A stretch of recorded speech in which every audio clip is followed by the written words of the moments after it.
यह मिस्र के महान राजा रामेसेस द्वितीय द्वारा अपने शासनकाल के 5वें वर्ष में लड़े गए युद्ध की कहानी है। शक्तिशाली सेना कादेश के चार दीवारी वाले शहर की ओर बढ़ते हुए उत्तर पूर्व की ओर बढ़ी थी। यहां वे मिस्र के सबसे मजबूत दुश्मन हित्तियों की सेना के खिलाफ लड़ने जा रहे थे। मिस्रवासियों ने अच्छी प्रगति की थी और रात के लिए डेरा डालना बंद कर दिया था। जैसे ही राजा रामेसेस अपने तंबू में एक सुनहरे सिंहासन पर बैठे, उन्हें हाथापाई की आवाज सुनाई दी। उसके दो सैनिक दो अजनबियों को अपने साथ खींचते हुए प्रकट हुए। अजनबियों को शिविर के बाहरी इलाके में छिपते हुए पकड़ा गया था। रामेसेस ने नए आगमन पर सवाल उठाया, तुम कौन हो और कहां से आए हो? हमें चोट मत पहुंचाओ सर, हम सिर्फ दो साधारण सैनिक हैं। हमने हित्ती राजा के लिए लड़ाई लड़ी, लेकिन हमने पक्ष बदलने का फैसला किया है। हमने इसके बजाय मिस्र के महान राजा की सेवा करने का फैसला किया है। इस उत्तर से प्रसन्न होकर रामेसेस ने उन लोगों से फिर प्रश्न किया, लेकिन हित्ती सेना कहाँ है? हम कई दिनों से मार्च कर रहे हैं और उनका कोई निशान नहीं देखा है। क्या वे आसपास छिपे हुए हैं? अरे नहीं सर, हित्ती सेना कई मील दूर डेरा जमाए हुए है। वे करीब आने से बहुत डर रहे हैं, क्योंकि वे जानते हैं कि आने वाले महान युद्ध में आप उन्हें हरा देंगे। इस समाचार से रामेसेस बहुत प्रसन्न हुआ। वह सीधे कादेश तक मार्च कर सकता था और हित्तियों के आने से पहले शहर पर कब्जा कर सकता था। वह बिस्तर पर गया और रात की अच्छी नींद का आनंद लिया। दुर्भाग्य से रामेसेस के लिए दोनों अजनबी झूठे थे। वे हित्तियों के राजा के लिए काम करने वाले गुप्त एजेंट थे। उनका मिशन मिस्र के राजा को मूर्ख बनाना और उसे युद्ध के लिए तैयार होने से रोकना था। दरअसल हित्ती पहले ही कादेश पहुंच चुके थे और मिस्रियों पर घात लगाने के लिए शहर के पीछे छिपे हुए थे। अगले दिन मिस्र की सेना ने कादेश तक मार्च जारी रखा। आखिरकार वे शक्तिशाली ओरोंटेस नदी पर पहुंचे। रामेसेस ने अपने सैनिकों को 4 डिवीजनों में विभाजित करने का निर्णय लिया। वह नदी के उस पार प्रथम डिवीजन का नेतृत्व करेगा और कादेश के ठीक बाहर जंगल में शिविर स्थापित करेगा। दूसरा डिवीजन इसके बाद आएगा, जबकि अन्य 2 डिवीजन नदी के दूर किनारे पर रहेंगे। और यही हुआ। मिस्र की सेना ओरोंटेस नदी के दोनों ओर फैल गई।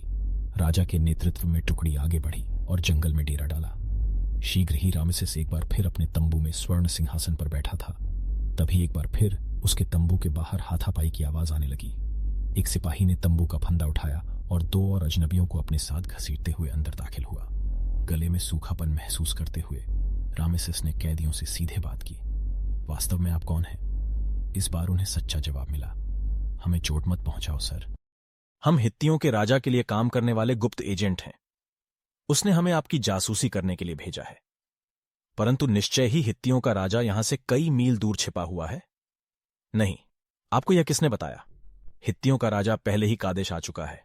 उसके साथ कई पैदल सैनिक और कई सारथी हैं, और उसके सभी सैनिकों ने अपने हथियारों को तेज कर लिया है। वे कादेश के पुराने शहर के पीछे युद्ध के लिए तैयार हैं। रामेसेस ने कैदियों को घसीट घसीट कर पीटा।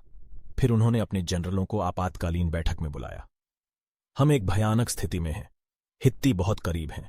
कादेश के पुराने शहर के पीछे छिपे हुए हैं। हमें तत्काल हमले के लिए तैयार रहना चाहिए।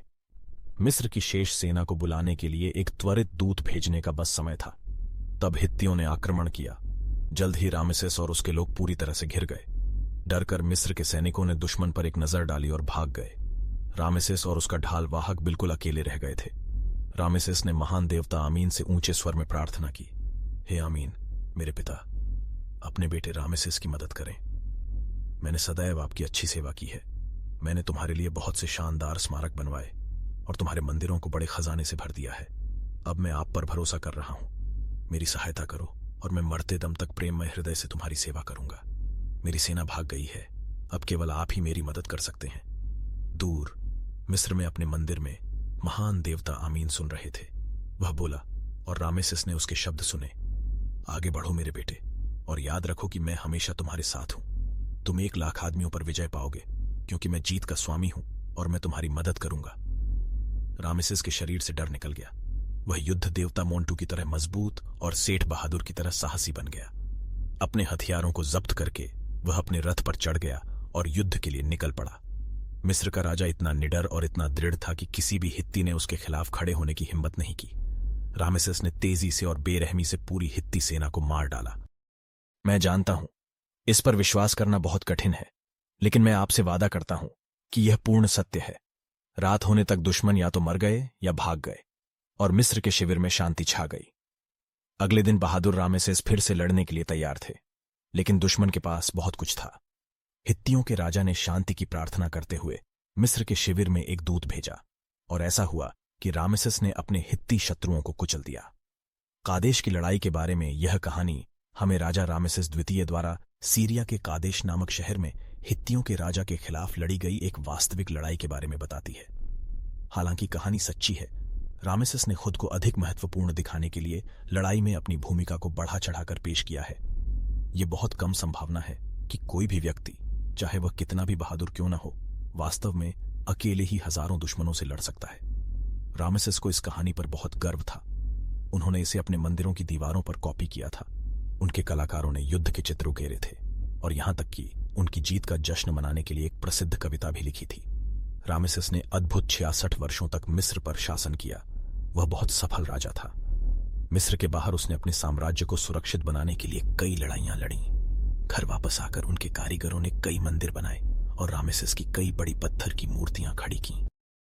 नमस्कार मित्रों, मैं आशा करता हूं कि आपको ये कहानी अच्छी लगी। कृपया प्राचीन कथाएं एंशिएंट टेल्स चैनल को सब्सक्राइब करें और हर रोज एक नई कहानी सुनें। धन्यवाद।